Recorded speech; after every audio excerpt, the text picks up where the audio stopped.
Today, Dr. Davis and I will continue with part two of our conversation about the ways that we have grown in our leadership over the summer. We're glad you're here. We're ready to dive in. So stick around as we help you unbox the power and potential of your leadership. I'm Dr. Robert Davis, family life educator and leadership coach. This is my co host, R.P. Soriano. Soriano attended Johns Hopkins Carey Business School, worked in the financial industry, and was an international consultant before partnering with me to launch UnBoxed to Lead. Me? Well, I worked for over 20 years as a senior pastor and a community organizer. Then I retired and started a leaders peer support community called UnBoxed to Lead. Soriano and I have been friends since the early 90s, and with our varied experiences and expertise, we help leaders reach the next level in their leadership. So join us for the next few moments as we unbox the power and the potential of your relationships, your leadership, and your life. Welcome back, one and all, wherever in the world you may be. I'm R.P. Soriano, and we are back. Dr. Robert Davis and I, we are back for part two of our discussion about our leadership journey and our experiences over the summer. Robert, how are you? How's everything? Man, doing great, doing great. Ready to dive back into it. I loved our conversation, especially we talked about leading ourselves, a subject that we don't really cover that much as leaders, the importance of the leader intentionally leading themselves to self-care, to spiritual renewal, to self-growth. That conversation is so important. And I'm ready now to tackle how we lead our families, how we lead in the community, and how we lead our organizations. And for us, that's unboxed to lead. Yeah, that's it. That's it. Want to remind everyone to please follow us on our social pages, Instagram, Facebook, LinkedIn, all of those places, and to visit our website at www.unboxedtolead.com to learn more about who we are and what we do. Okay, so leadership in our families. Let's talk about it. Well, Raphael, you and I have had some very similar experiences this summer. Just a few weeks ago, I came back from visiting my mother and father. And one of the transitions in my leadership is that with our parents, we spend such a formative part of our life leaning on them to provide guidance and answers. And now they're leaning on me. So I'm the one that speaks to the doctor. Even though my mother and father together, she's older, she forgets things now. So I'm having the conversations with the doctors. Just had a conversation today with one of his with the physician because when he was in the hospital the last time, he had a similar reaction to the medication. It's not a life-threatening reaction, but just something that the nurses should be aware of.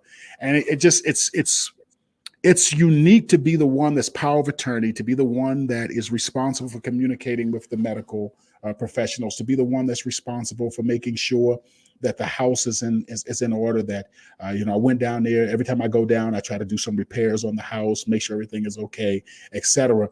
And it's just getting my mind wrapped around the fact that part of leadership is understanding when that transitions and being able to roll with the punches. And man, this is something I'm growing into, is that rolling with the punches, moving from the first phase, which is relying on your parents.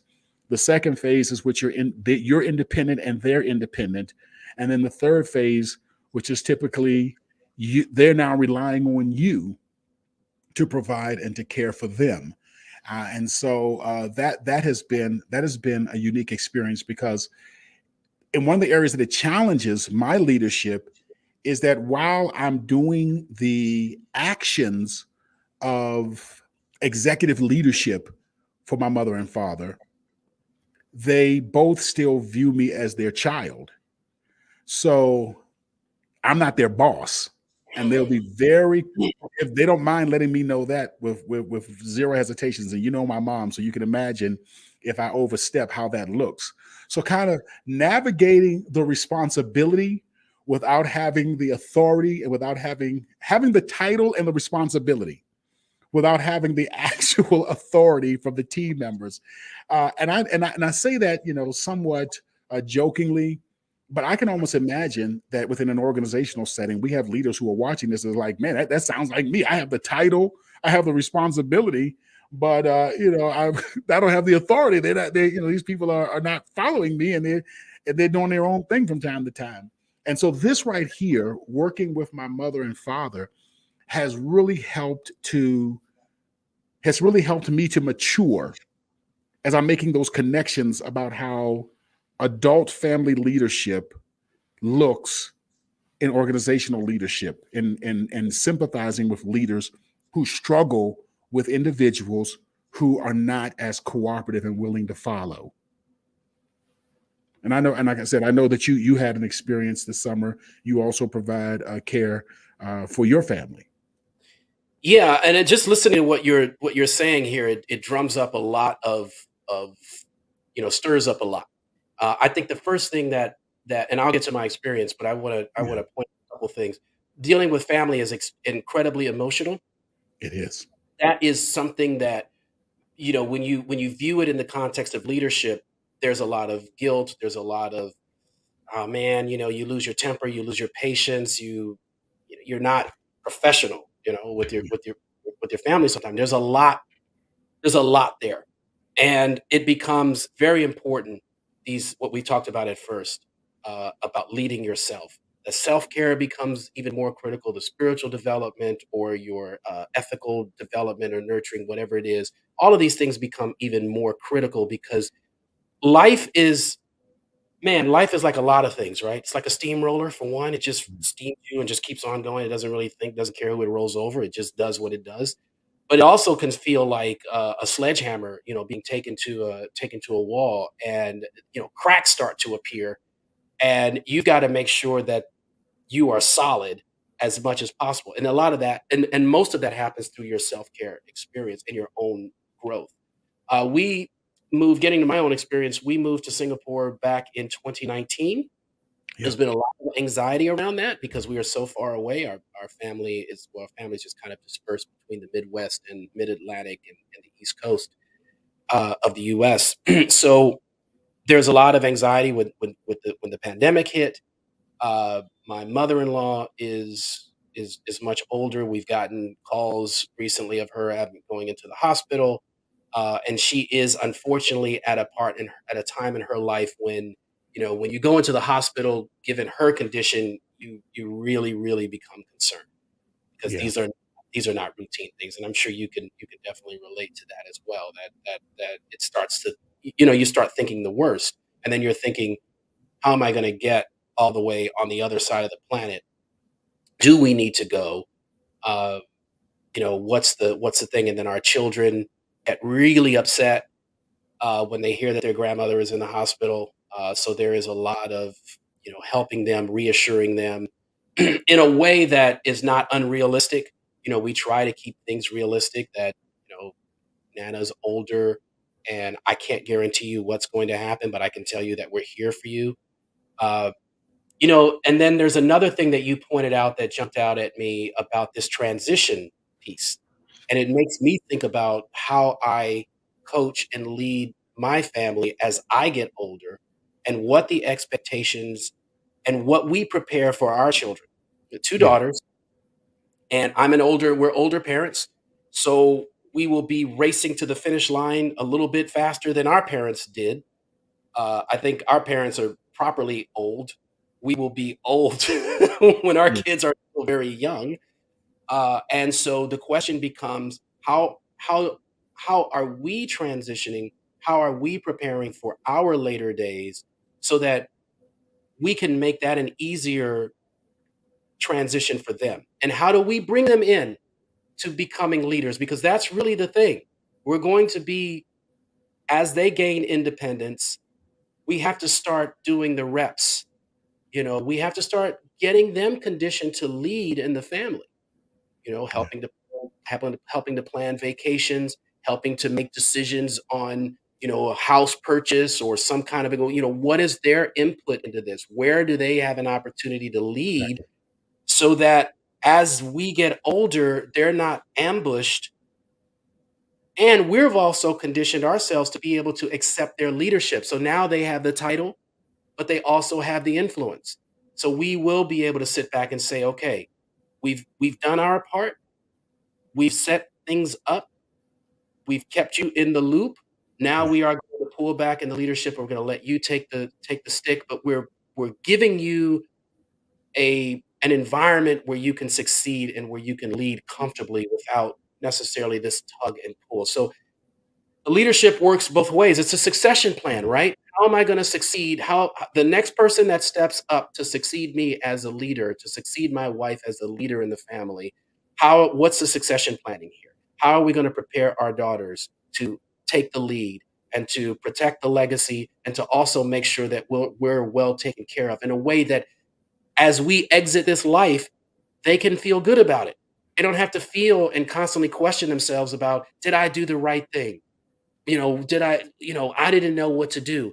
I just, flew by the seat of my pants and, all of those things that we struggle with. So that jumped out to me. And my wife and I have these conversations, what's our plan and how are we going to make sure that they're okay when they end up taking care of, because make no doubt, make no mistake, they will be taking care of us. There will be Yeah. no nursing home situation for us. That's not how that's going to work. But if there is no nursing home situation, we have to make sure that we are prepping for that so that it doesn't become this incredible intrusion in their lives. Me, man, Exactly. we made a big sacrifice in our family as a stay-at-home dad. I will not be a nursing home dad. That's Not gonna right. happen. I It's love not. that. I love that. You mentioned something about listening in part one, and I want to kind of add to that. And if anyone who hasn't seen part one, then please go back and check out part one. Also, make sure that you like, subscribe, and share today's broadcast. Like, subscribe, and share. But go back and watch part one where Raphael was talking about the importance of listening when we were talking about leading ourselves.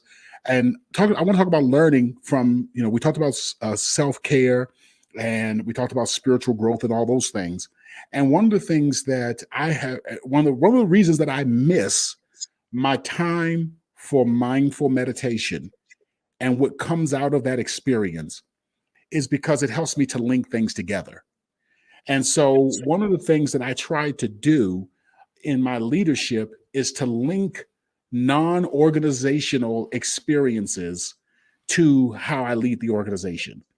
So, my parents is not an organizational experience, but understanding those transitions, understanding how I show up with the interaction with my parents, Mhm. thinking through how does that inform and improve how I show up as an organizational leader is so vitally important. And that's one of the things I would strongly encourage other leaders to do is, as we look at these different components of leadership, think about how does this inform and improve how I show up as a leader. There's another aspect of a family that has become new to me, and it's a transition, and that is we're empty nesters now.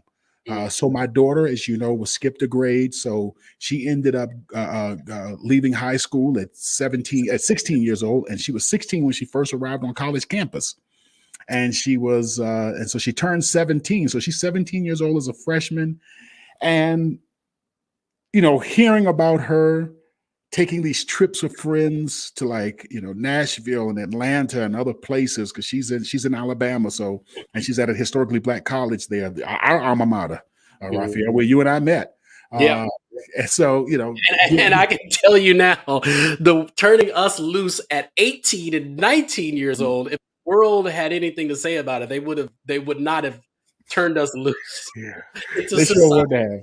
But Yeah. So just watching her navigate that, watching my son who attends school here, which is about 35 to 45 minutes away, depending on traffic, watching, seeing my children become adults, it is again a transition in leadership because here for too, my leadership role was to basically provide guidance for their day-to-day life. And I was responsible for their food, their shelter, their clothing, and all those things. And now they're becoming more and more self reliant and self sufficient. And so, man, it's challenging. And I look at my son, who works with us, who is actually producing this broadcast, and just watching him transition into a man. And I don't know what it is. It's like overnight. And I saw his maturation process, but like overnight, I saw him become a man when we literally dropped him off on campus, and watching how he manages his time, him coming back and forth on the weekends and things of that nature. He's still a mama's boy, no matter how old he gets. I mean, he is a mama's boy to the core.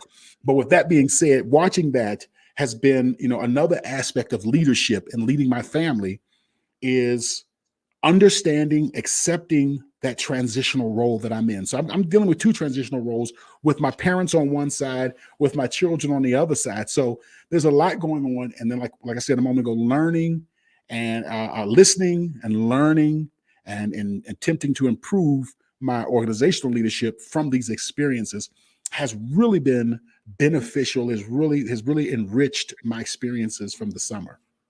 When you talk about that, and congratulations, and as well as my sympathies for becoming an empty nester. It's something that I think about on a regular basis, because I don't know what I'm going to do, because I'm on the opposite end of two very young children, 10 and 7. Wow. So that's I can't even imagine that. But at any rate, when you talk about that, it makes me think about situational leadership, and we learn about that from an organizational perspective, and how you lead uh, your direct reports based on where they are in their career. So, and you have to adjust to where they are, because where they may have needed a lot of direction, hand holding, or micromanagement at one point in their career, as Yeah. they grow and develop, they don't need that anymore. And if you continue to manage that way, you're going to lose them. They may need more autonomy, but you have to be sensitive to that. And I think that that's what we experience in our family life. It's no different. We have to we have to take a situational leadership approach to how we work with how we raise our children, and within our families, and even with the relationship with our spouses, because we're constantly growing, we're constantly developing. We're not the same people that we were when we got married, when we dated, when we got married, when we had our first kid. We're constantly evolving, or we should be constantly evolving and growing, and we need to manage the relationship a little bit differently based on where we are, or else the relationship just doesn't grow. So I can see you going through that, as your kids have become adults, and you're seeing that, man. I mean, I almost thought I was going to have to turn the camera off so that I could weep, listening to you talk about your son growing up, and then listening to your daughter go with that. I mean, it's almost like it seems like a recipe for high cholesterol and high blood Yeah, pressure. please, please, please, Raphael, don't cry. My wife has been doing enough crying for all of us. So please, please don't do that. Well, I'm feeling your pain, man. But yeah, the empty nester experience. I know that that's been something you've been going through. I know you're holding on to all of these opportunities to be with your children as you see them grow and mature. But you and your wife, man, Denise, you've done a fantastic job with your children, man. I got to tell you that you've our parents unleashed us onto the world, and that was a completely different experience. But you have gifted the world two wonderful children, man. The world will be a better place because of their contributions. So good for you. I really am thankful. We were parents at two phases. I know that we are coming to the end of our show here, but let me just throw this in real quick. We were parents in two phases. In other words, we were parents when we were very young. My wife became a mother when she was 14 years old, 8 days from Mm, turning 15. I became a father when I was 21. We both were single parents until we met each other, had a blended family. So, there's one experience when you're quite young and you're raising children. And then when you're married, you're more mature, you're in your 30s plus, and you're raising a second set of children. It's a total different experience and what you bring to the table. So the first set got the energy, the enthusiasm, the excitement. The second set got the wisdom and some of the insight and the stability that comes with age. And so just kind of watching how both sets are navigating through life has been interesting for me. And I'm not saying that one is better or preferred over the other so far as right. should you have them younger or older. I think that's what Couples need to decide when they want to have children. It's not my place to tell them, but there are pros and cons to both sides. And just watching, being able to see two sets, two kids that got the young us, two kids that got the older us, watching that dynamic is really eye opening. And like I said, this has been both with my parents, with my transitioning to being an empty nester, has really helped me to understand leadership and different components of leadership. It's amazing. Life is a leadership journey. It And really is. I know our time is running out, so I'll end right there because I can go on forever about life being a leadership journey. Yeah, yeah. And I gotta say one thing too about my family experience. My we are always looking for ways for everyone to take the lead within our family, and our children always have the opportunity to do that, whether it's school or whether it's at home, and also within my family. I mean, I'm probably the fourth in command in my family. So if the captain, who is my wife, goes down, then it falls down successively to the commander, which is my older daughter, and then even even my youngest daughter gets a commission. I get six, I mean, and they'll go around, the chain of command 3 times before they'll come to me and say, "Oh, okay, let's give it to dad and let him lead us on this," I don't so envy. I have three daughters, but I have one son to offset it, and I yeah, don't. I And have nothing. you're in an unenviable position. I have a dog that's a boy. That's the only other male in the house, for me, Woof so woof. yeah. So anyway, I think we can leave it there, and let's pick up part 3, where we're going to talk a little bit about leadership within the community.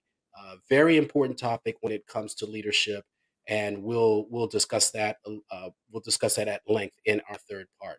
So I'd like to thank everyone for joining us today. Our show is produced by the Out of the Nest Eagle, Bobby Davis Jr., marketing by John Sedano, and production by Damon Mace. We'd like to thank everyone once again for joining us. For Dr. Robert Davis, I'm RP Soriano. We look forward to seeing you again at the next broadcast, where we help you unbox the power and potential of your leadership. Thank you. UnBoxed provides a full-service leaders peer support community that helps high-level leaders become more authentic leaders who build healthy workplace cultures and reach their personal life goals. To learn more and discover how we can take your leadership and your life to the next level, please visit our website at unboxedtolead.com. That's unboxed, 2, lead.com. Again, that's unboxed, 2, to lead.